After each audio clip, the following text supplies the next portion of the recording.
Hi everybody, I'm here to give an update on my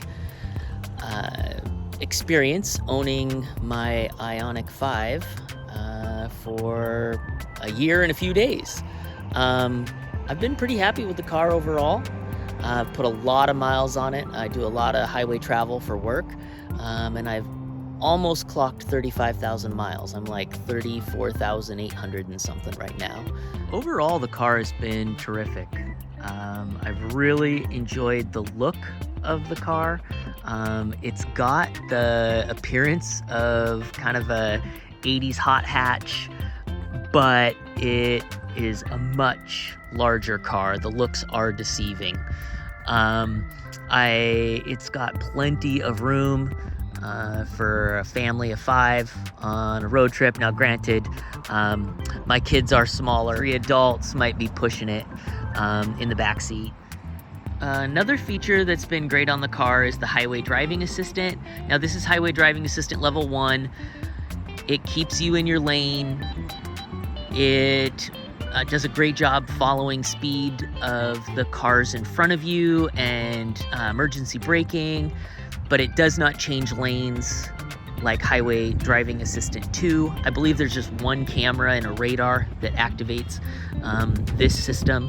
But overall, it's been good. It's not as reliable as what I experienced in my Model S. Well, this has a tendency in corners to weave back and forth a little bit between the lines. But for the most part, I would say it's really helpful. Here's the charge rate. You can see it says 4 hours to get to 70%, and you can see my mileage on the car. After 1 year of ownership, I'm really close to 35,000 miles. Overall, I've been very happy with the features that this car came with as standard. Remember, this is the bottom of the line, big battery car with the single rear motor. It's the SE. I like that they give you power seating on the driver's seat, leather wrapped, or maybe it's synthetic leather steering wheel. It is manual controlled seats for the passenger side here. The dash on this car is really well thought out. The materials seem to be high quality. The software has all worked pretty much flawlessly. Yeah, I've liked having the physical buttons, one touch, and have controls of the climate system, another touch to have control the seat heaters. Dual air has been nice.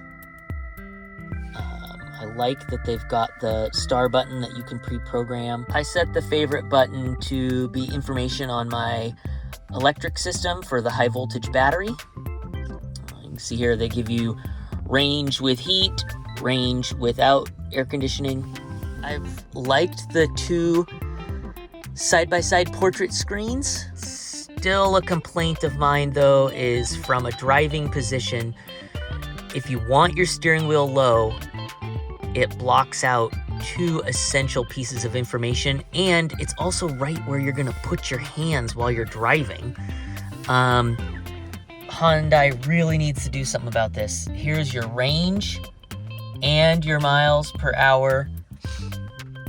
You can't see it if you want the steering wheel low.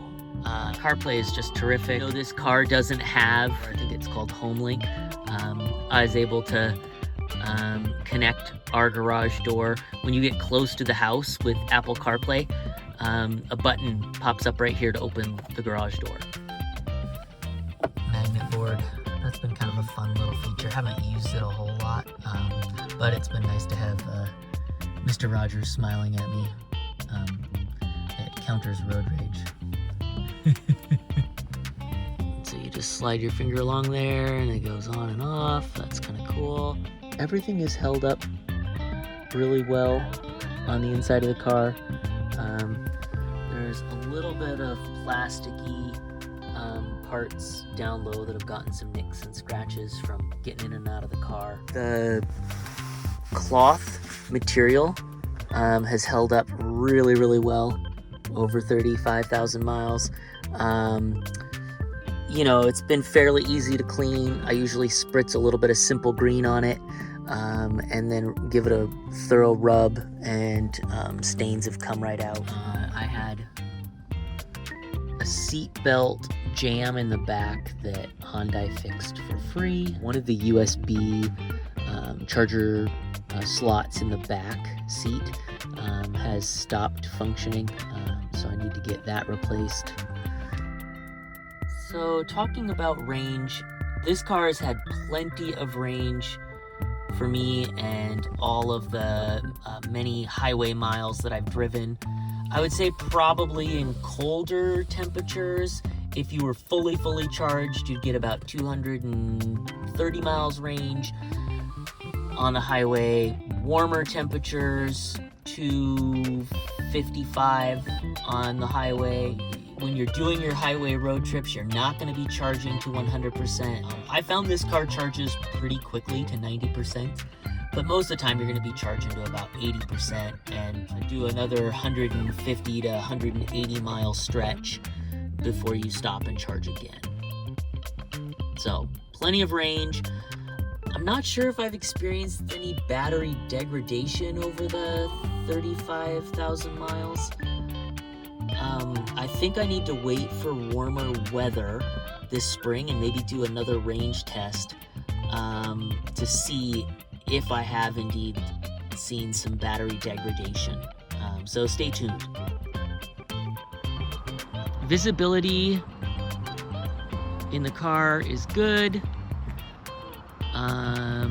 The rear window not having a wiper at times has been annoying. For the most part, it's been a non-issue. Some of the other stuff that I've really liked about the car has been the fast charging. When it works, it's terrific. It's amazing. The only caveat is everything has to be perfect. It requires the weather to be warm. It requires the charger to be a 350. The biggest thing I've run into is the connectivity between the app and the charger itself. There's been times where I've spent 10 to 15 minutes just trying to get the charging network to wake up using the app. I think that's something that Electrify America really needs to solve. And then I plug the car in, and 12 minutes later, I'm ready to go. So it's been more on the charging network has been the issue rather than the car. Now that said, in colder weather, the car charges slower. You know, maybe it'll start around 50 kilowatts and then warm up to 70 kilowatts. And if you're lucky, it'll warm up to 110 kilowatts. Another cool feature on the car is that these rear seats slide back and forth and recline. Here you can see we've got it slid forward so that we can fit more stuff in the trunk. And you can see that a child seat easily fits in the middle. And we've got the Sense booster on the other side. Plenty of space in the rear. Very large trunk. Plenty of space when we've gone on road trips. And there's some extra storage underneath for things you kind of want to stash away during the trip. I mounted it with these Nokians and some 18-inch wheels. I felt like the traction has been good and my range hasn't diminished that much. I would say the reduction is all the cold temperatures, not the extra traction of those tires. There is a shield to keep wind, I believe, from going up underneath the rear bumper of the car. It's just held on by these little plastic clips. You can clearly tell that it's sagging and falling down. These little plastic clips just don't do the job. Maybe on this side you can see better what I mean, how it's falling and sagging.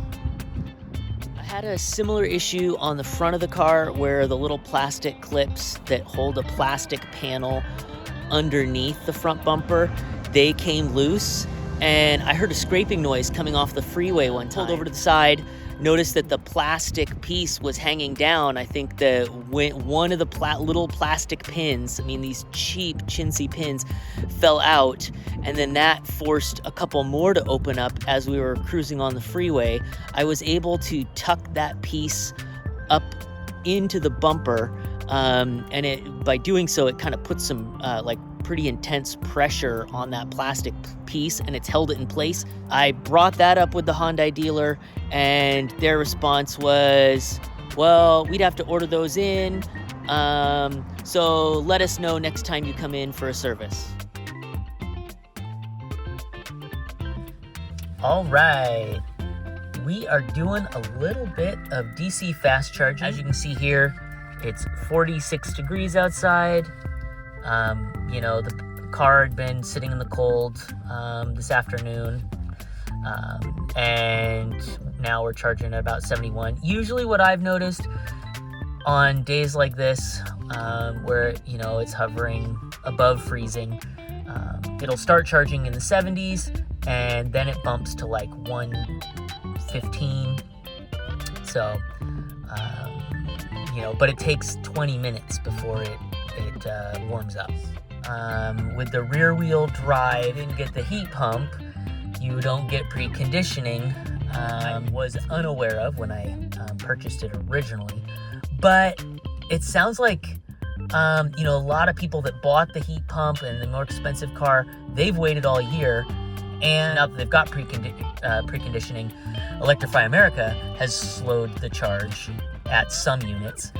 Apparently the newer ones are slow. And then the other is that for those who are using it, it uses a fair amount of their range, gets eaten up in trying to accommodate for preconditioning. You know, I haven't tested any of these claims, but this is just some of the things that I've read.